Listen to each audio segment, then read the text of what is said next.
Hello everyone, कैसे हैं आप सभी लोग। आशा है कि आप बहुत बहुत अच्छे होंगे। आज है 2 फरवरी और 2 फरवरी 2024 के हरियाणा करंट अफेयर इस वीडियो में हम जानते हैं। 2 फरवरी को आपको पता है कौन सा डे सेलिब्रेट करते हैं। 2 फरवरी को हम लोग मनाते हैं वेटलैंड डे मनाते हैं, आर्द्र भूमि दिवस। और इससे रिलेटेड हरियाणा के पेपरों में लगभग सवाल आ ही चुका है। 2 फरवरी को वेटलैंड डे मनाते हैं। 1971 को सबसे पहले ही वेटलैंड का समझौता हुआ था, और ये कहाँ पे हुआ था? ये हुआ था ईरान के अंदर। ईरान का एक शहर है जिसका नाम है रामसर, तो इसको कई बार रामसर समझौता भी कह ही देते हैं। ये आर्द्र भूमि यानी कि गीली भूमि का समझौता है, जहाँ पे अलग अलग विविध प्रकार की जनजाति कह सकते हो, फ्लोरा फोना पनपते हैं, और कुछ विदेशी मेहमान यानी कि कुछ आपके माइग्रेट बर्ड्स भी यहाँ पे आते हैं, तो वो अपने आप में बड़े यूनिक दिखते हैं। और ये समझौता पूरी दुनिया भर में लागू हुआ था 1975 को। इंडिया पर्सपेक्टिव बात करें तो 1981 के अंदर इसकी अधिसूचना आई थी, और 82 के अंदर ये अप्लाई हो गया था। इंडिया में पहली बार जो रामसर साइट आई थी ना, वो कौन सी आई थी? एक तो उड़ीसा की चिल्का आई थी, और एक कौन सी थी? एक राजस्थान के अंदर है केवला देव, ये आई थी। टिल डेट इंडिया में टोटल साइट कितनी है? 75 है। और हरियाणा के अंदर कब आई थी? हरियाणा में अगस्त 2021 के अंदर साइट आई थी दो। एक तो सुल्तानपुर है, एक दूसरी कौन सी? एक भिंडावास है। इसको भी रिसेंट मैंने करंट अफेयर पढ़ाया था, तो ये सेंसिटिव घोषित की गई थी साइट आपकी, तो ये भी इंपॉर्टेंट है, याद रखना आप लोग। चलिए आगे बढ़ते हैं हम लोग, और अगला हमारा जो आज का पहला करंट अफेयर है वो क्या रहेगा। अच्छा, आप सार्थक बैच लेना चाहते हैं एनटीटी के लिए, तो आप इसको प्रिपेयर करने के लिए ले सकते हैं। स्टार IQ एप्लीकेशन पे विजिट कर सकते हैं, और के साथ साथ जो है ना, आप एनटीटी से रिलेटेड कोई और जानकारी चाहते हैं तो आप इस व्हाट्सएप पे मैसेज कर सकते हैं, ठीक है, प्रिपरेशन से रिगार्डिंग और के साथ साथ इस कोर्सेज के रिगार्डिंग। अभी यूनियन बजट भी आया था, उसमें भी आंगनवाड़ी कार्यकर्ता और आंगनवाड़ी के लिए जो बहुत सारी अपॉर्चुनिटी थी, तो ये साल काफ़ी ज़्यादा इंपॉर्टेंट होगा इनके लिए। आप लोग इस कोर्स को ज़रूर संभाल के रखिएगा। One of the most important course होगा, जल्दी जॉब लगने वाला वोकेशनल डिप्लोमा होता है एक्चुअली ये वाला। गणतंत्र दिवस की परेड पर इस बार हरियाणा की झांकी का मुख्य विषय मेरा परिवार मेरी पहचान था। ये योजना कब स्टार्ट की गई थी? तो ये योजना स्टार्ट की गई थी साल 2020 के अंदर, पंचकुला से स्टार्ट की गई थी। तो इस सवाल का ऑप्शन नंबर बी ठीक है इसका हमारा। आज का पहला करंट अफेयर क्या है कि हरियाणा राज्य में कुल कितनी कॉलोनी को अब तक नियमित किया गया है? हरियाणा के अंदर how many colonies have been regularized so far in the state of Haryana? तो हरियाणा स्टेट के अंदर टोटल जो है ना किया गया है रेगुलर 264 कॉलोनियों को। देखो, बहुत सारी इंपॉर्टेंट आपकी घोषणा है, तो मैंने इसको एक साथ ही मर्ज कर दिया है। पहली तो बात यही इंपॉर्टेंट है। सेकंड है कि दीनदयाल उपाध्याय अंत्योदय परिवार सुरक्षा योजना, इसके तहत 2180 लाभार्थियों के खाते में 84 करोड़ 1 लाख रुपए अब तक डाल दिए जा चुके हैं। आप कहोगे सर ये दीनदयाल उपाध्याय अंत्योदय योजना क्या है? पिछले बजट के अंदर इसको इसकी घोषणा हुई थी, जिसको आप मोटे तौर पे दयालु योजना के नाम से जान सकते हो। जो परिवार अंत्योदय है, अंत्योदय परिवार की सालाना इनकम 1,80,000 है। इस परिवार में कोई पर्सन दिव्यांग हो जाता है या मतलब डेथ हो जाती है, डेथ तक मैक्सिमम जो है ना 5 लाख रुपए मिलने वाले हैं। और बाकी भी इसमें अलग अलग स्लैब बनाई है, दिव्यांग होने पे, अधरंग होने पे, एक अंग कटने पे, इस तरीके से अलग अलग है। मैक्सिमम मतलब अप टू 5 लाख दिए जाते हैं। तो टोटल सरकार ने आंकड़ा दिया कि हमने 84 करोड़ 1 लाख रुपए अब तक 2180 लाभार्थियों के खाते में ट्रांसफर कर दिए हैं। सेकंड है कि कुल 264 कॉलोनियां अभी तक नियमित हो चुकी है। मुख्यमंत्री शहरी आवास पंजीकरण पोर्टल का शुभारंभ 1,80,000 आय से कम वाले के लिए 1 फरवरी 2024 को कर दिया है। मुख्यमंत्री शहरी आवास योजना यूनियन बजट मैंने पढ़ाया है, तो आप लोग उसको जरूर देख लेना। उसमें मतलब 30 मिनट में आपका लगभग पूरा अच्छे से बजट है आपका पूरा।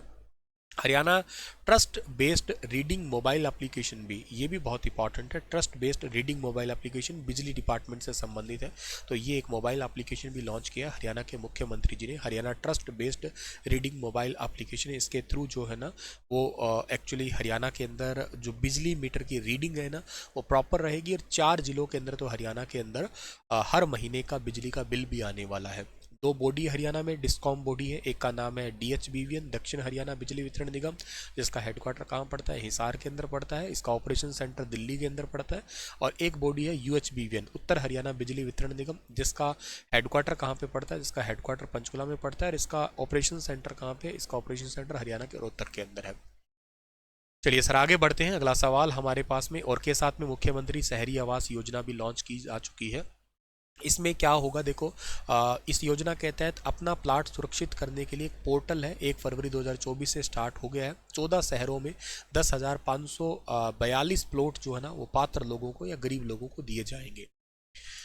Again one of the most important question आपके एग्जाम परस्पेक्टिव, 37वां सूरजकुंड मेले का पार्टनर नेशन इनमें से कौन सा है? यानी कि इस बार जो 37वां सूरजकुंड मेला है 2 फरवरी से यानी कि स्टार्ट होने वाला है आज ही से ही, और इस बार का पार्टनर नेशन है तंजानिया, यानी कि ऑप्शन नंबर बी ठीक रहेगा इसका हमारा।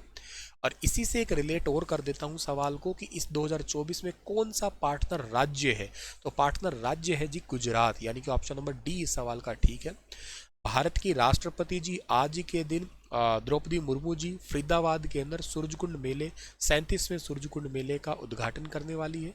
राज्यपाल जी भी यहाँ पे, और के साथ में केंद्रीय भारी उद्योग मंत्री श्री कृष्ण पाल जी है ना, वो भी यहाँ पे उपस्थित रहने वाले हैं। इस साल लगभग 50 देश इसमें हिस्सा लेंगे। संयुक्त राज्य तंजानिया इसका पार्टनर नेशन होगा जो मुख्य रूप से भाग लेगा। मतलब ये पार्टनर नेशन का मतलब और पार्टनर राज्य का मतलब है इन्हीं की थीम को यहाँ पब्लिश किया जाता है। इंटरनेशनल तो है ही है, मतलब इनकी थीम होगी, इनका आर्ट एंड कल्चर होगा या इनकी जो हस्तशिल्प है उनको बेचा जाएगा, ठीक है ना। और के साथ में ये मेले में अफ्रीका के कलर्स और वाइब्स को भी लगाया जाएगा, जिसके थीम गुजरात राज्य है जो इस क्षेत्र का कला रूपों को हस्तशिल्प के माध्यम से जो है ना विरासत के रूप में दिखाया जा रहा है आपका। अच्छा, आपको ना ये याद रखना होगा कि पिछला जो 36वां मेला था ना उसमें पार्टनर नेशन कौन से थे, तो एससीओ के देश थे, एससीओ के 8 देश। हालांकि एससीओ में टोटल 9 देश है, 9वां देश ईरान बना है। भारत पाकिस्तान इसमें 2017 में हिस्से लिए थे, लेकिन पाकिस्तान इसमें नहीं आया था, तो टोटल 8 थे, बुलाना भी नहीं चाहते थे, ठीक है। और इसके साथ में जो है ना आपके नॉर्थ ईस्ट के 8 स्टेट थे इसके अंदर पिछली बार। इस बार ये लग रहा है आपका तो पार्टनर नेशन आपका तंजानिया हो गया, राज्य गुजरात हो गया, दोनों याद कर लेना, ठीक है। हरियाणा राज्य में स्टेट फाइनेंस ने कुल कितने करोड़ रुपए अब तक जारी किए हैं? हरियाणा राज्य में स्टेट फाइनेंस ने अब तक टोटल 2600 करोड़ रुपए जारी किए हैं। केंद्र की ओर से 2900 करोड़ रुपए जारी किए गए हैं। पंचायतों ने कुल 1400 करोड़ रुपए का अब तक खर्च किया है। केंद्र राज्य फाइनेंस ने 2 सालों में टोटल 5500 करोड़ जो है ना जारी कर दिए गए हैं।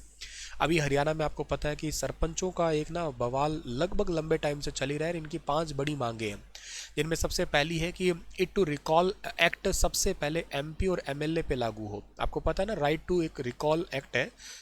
अगर सरपंच ठीक ढंग से काम नहीं करता है तो उसको अपने पद से इस्तीफा देना पड़ता है। तो इनकी सबसे पहली मांग है कि भाई ये एक्ट ना एमपी यानी कि मेंबर ऑफ पार्लियामेंट और एमएलए यानी कि मेंबर ऑफ लेजिस्लेटिव असेंबली जो विधायक होता है, इन पे भी अप्लाई होना चाहिए। कहते ये ठीक ढंग से काम ना हो तो इनको भी हटाने की एक विधि होनी चाहिए हमारे पास में।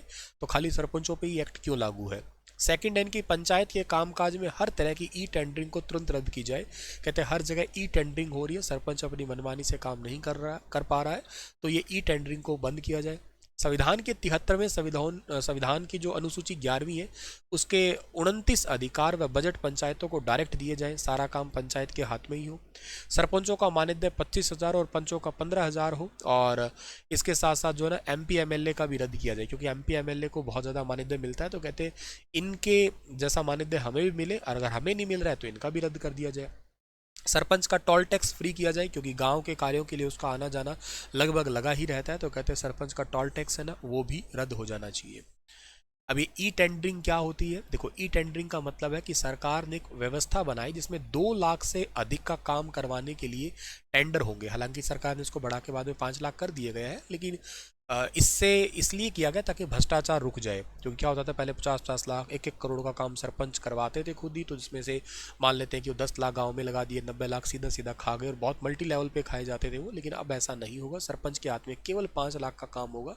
इससे ऊपर का काम एक टेंडर होगा, ठेका लिया जाएगा, उसी के तहत होगा। मतलब सरकार का सीधा हाथ जो है ना बीच में ठेकेदारों के साथ में रहेगा, सरपंच के पास इतना पैसा नहीं जाएगा।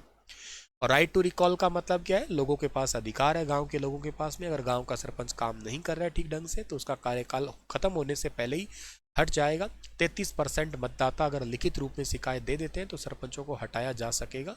बीडीपीओ अधिकारी है, ब्लॉक डेवलपमेंट पंचायत ऑफिसर, और उसके बाद में ये सीईओ के पास में भेजा जा सकता है। अगर आप एचसीएस का पेपर देते हैं ना तो आप डायरेक्ट बीडीपीओ भी लग सकते हैं हरियाणा के अंदर। डायरेक्ट पोस्ट है ये, ग्रुप ए की पोस्ट है ये वाले।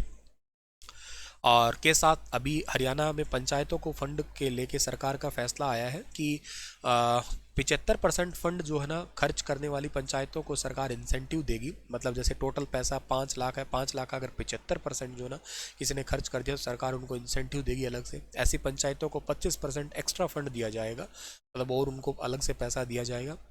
जो फंड खर्च करने से विफल होती है तो उनके खिलाफ कार्रवाई भी की जाएगी। तो ऐसे गाइडलाइन वगैरह भी दी गई है। हरियाणा में पंचायत मंत्री को ना देवेंद्र सिंह बबली है, याद रखना। किस जिले की केंद्रीय यूनिवर्सिटी यानी कि सेंट्रल यूनिवर्सिटी ने आईसीएसआई में हाल ही में समझौता किया है? देखो हरियाणा में सेंट्रल यूनिवर्सिटी एक ही है, वो कहाँ पे है? महेंद्रगढ़ के जाट पाली में है। उसको कई जगह जयंत पाली भी लिखा मिलता है। तो जाट पाली केंद्रीय यूनिवर्सिटी है हरियाणा की एकमात्र।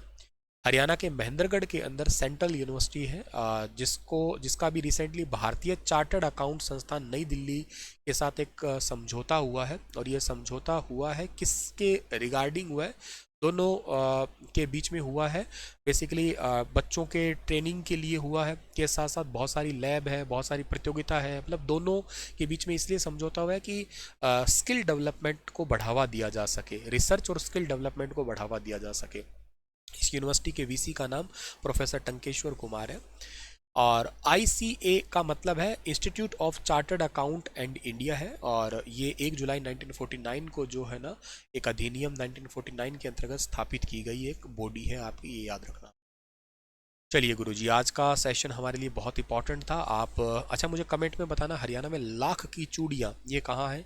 चोरगुबंद हरियाणा में कहाँ पे है? चोरगुबंद कहाँ पे है? नसीबपुर का किला हरियाणा में कहाँ पे है बताना आप लोग। हाँ?